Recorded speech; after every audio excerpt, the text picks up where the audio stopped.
Margaret awoke, startled, a cold sweat clinging to her. She gathered her thoughts.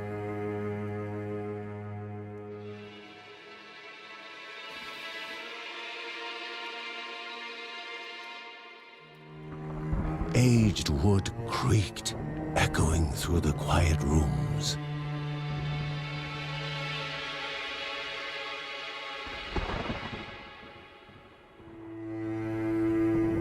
Near the house stood a shrine to Rhea Dana, goddess and daughter of the land, of Rhea and a being of comfort.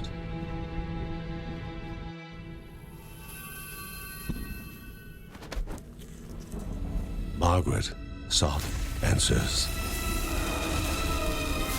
But the goddess did not speak. There was only the faint whisper of something dark, something hungry.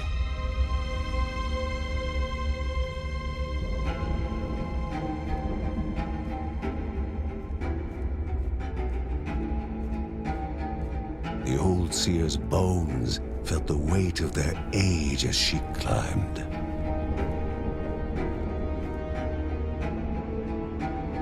The only thought on her mind, has it begun again?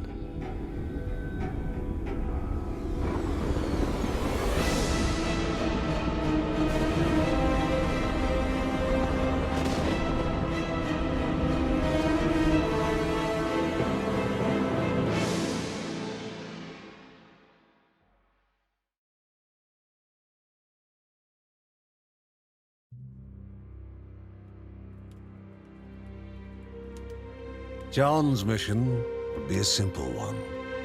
He was to investigate Rhea's greatest shrine. His mother presented him with a fresh divinity shard.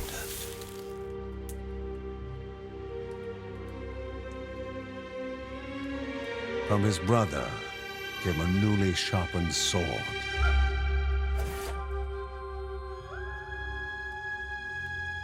His wife gave him a kiss, and his daughter's hugs were full of reason to return home safe.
Rhea, a land long forgotten, a place of unimaginable beauty.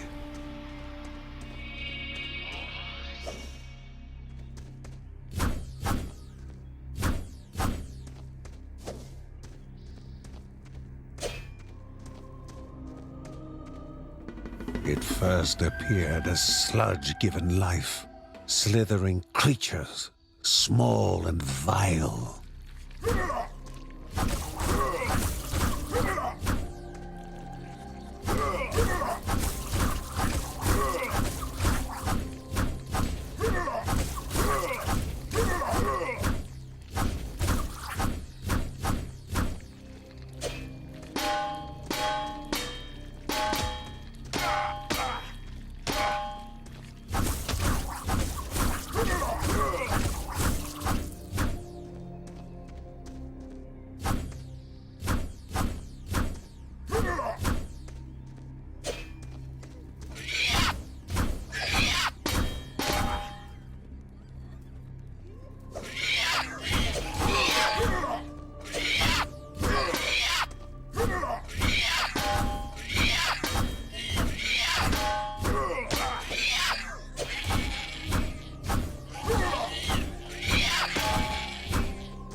wall, impeding further progress.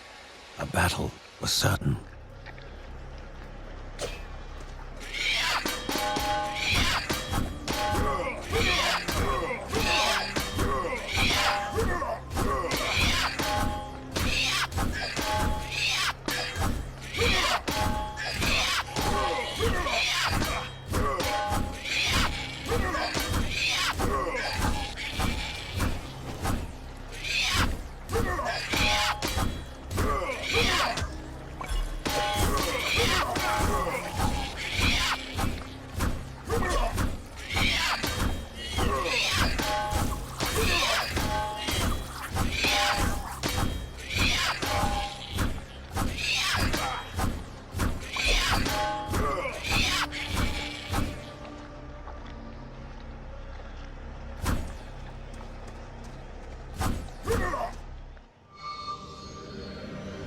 Vanished by light itself, the corruption abated, leaving the shard cold in hand, dark, in need of life.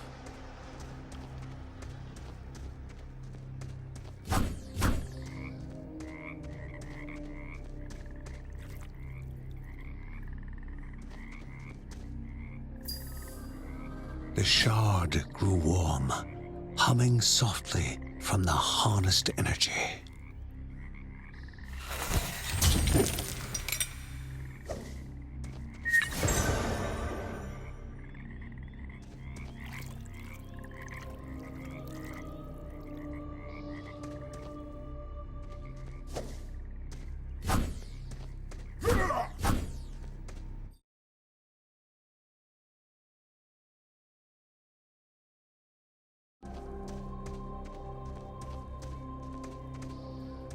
Before him was now one more dangerous than those that came before.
Goblins, a familiar threat, albeit farther out than usual.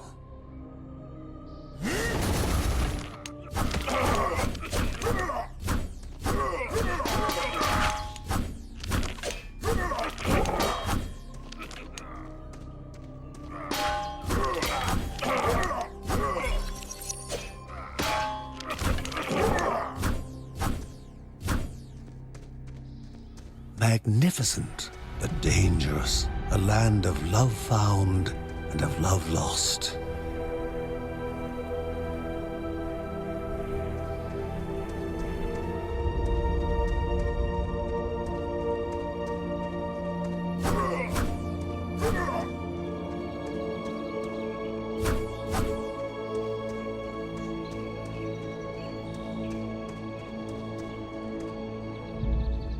Before him was sacred ground, left untouched in days gone by.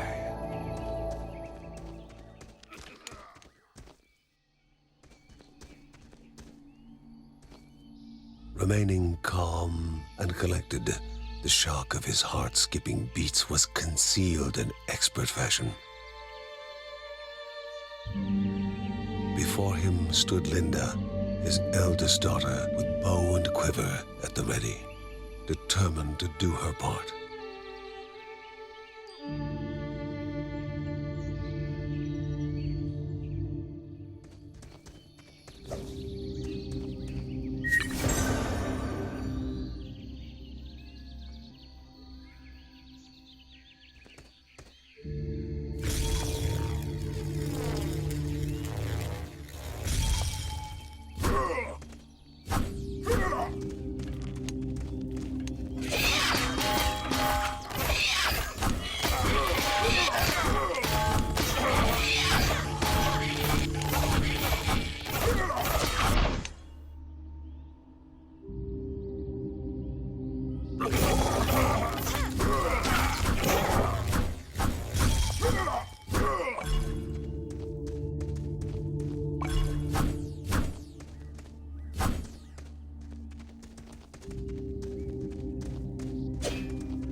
Before the Guardians were not beasts feeding, but monsters consuming, destroying others. They corrupted and distorted, creating even more hungry husks.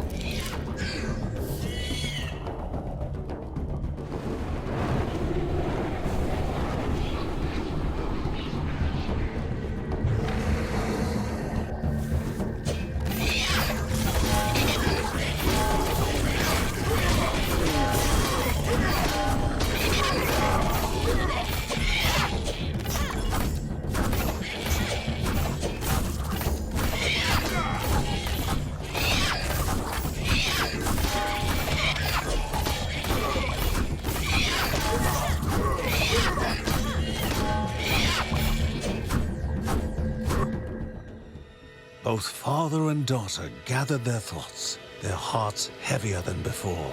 How would they explain what they had witnessed?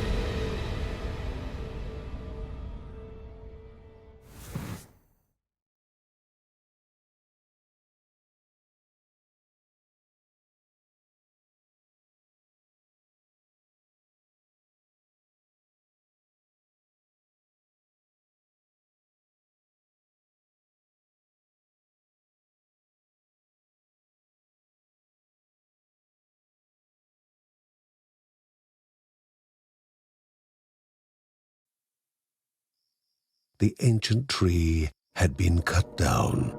Together, father and daughter described the horror, the creatures dripping with decay that slithered into bodies stuck between life and death to bolster their ranks. Grandma Margaret confirmed what they all feared. It was the corruption, a cruel entity spoken of only with hushed voices, an ocean of darkness that flowed from the top of Mount Morta. And the Bergsons' duty was to stand against this devouring deluge of death. Kevin was also eager to do his part in the family's fight, especially when his older brother Mark was off somewhere. He was as much a guardian of their mountain home as any of them. She stood. If they were to reach the summit and destroy this evil, as the Bergsons of old had done in the past, they would need the assistance of the sanctuary.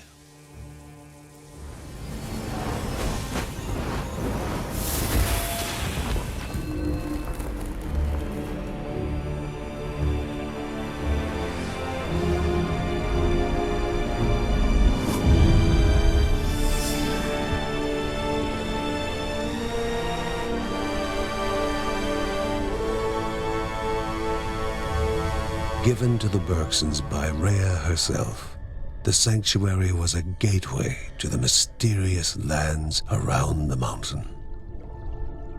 Margaret pointed to the huge crystal at the center of the den, revealing their next task: to activate it and open the way to the source of the corruption. And once Rhea's 3 spirits are gathered on the grounds, the only gate to the top of Mount Morta will open in this chamber. By himself, or with the assistance of those who loved him, John needed to gather the 3 spirits from their lands. Without them, he would not be able to stem the flow of the corruption.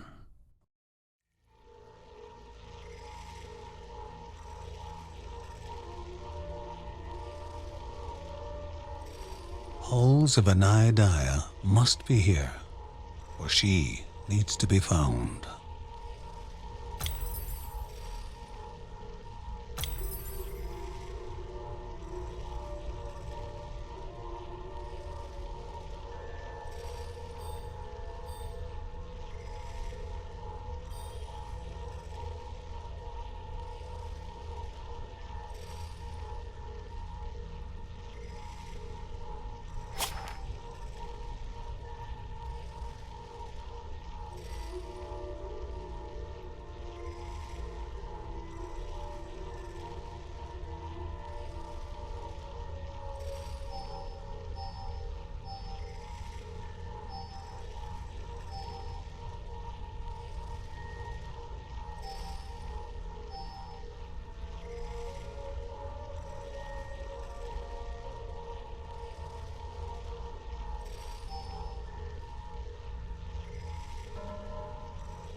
a celestial shard chipped directly from the ancient crystal in the sanctuary. It would be the Bergsons' lifeline, a tether to pull them back home before death's fateful whisper.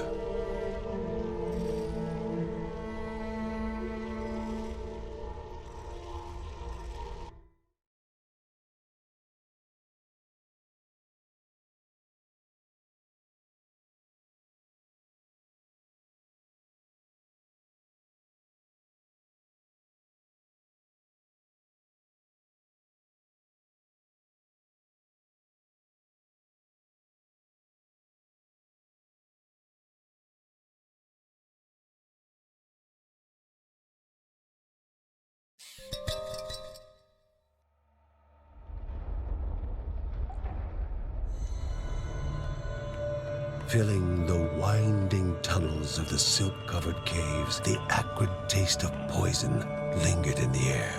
Spiders. Linda told herself it was only target practice. As she readied her bow, they must find the spirit deep within the caves.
Everyone was encouraged to take part in a game of destiny. A prize awaited the fortuitous, but there was only pain for the unfortunate.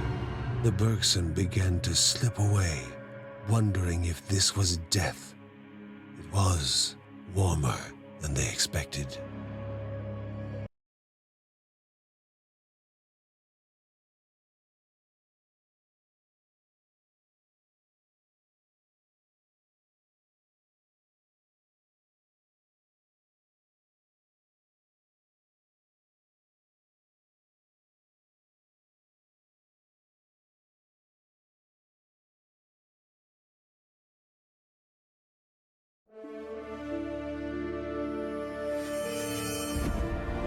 They gasped for air as the celestial shard brought them back, a sensation no hero could become accustomed to.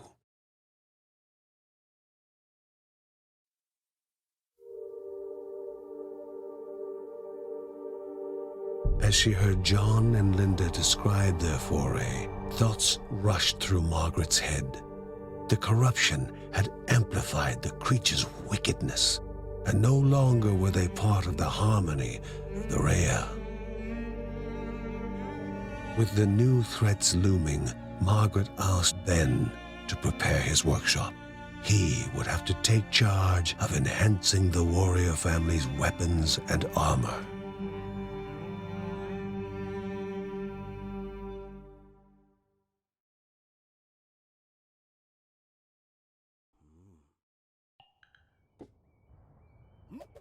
Uncle Ben reached out to the familiar warmth of the forge. If they were to reach the top of Mount Morta, their equipment would need to be of the highest quality.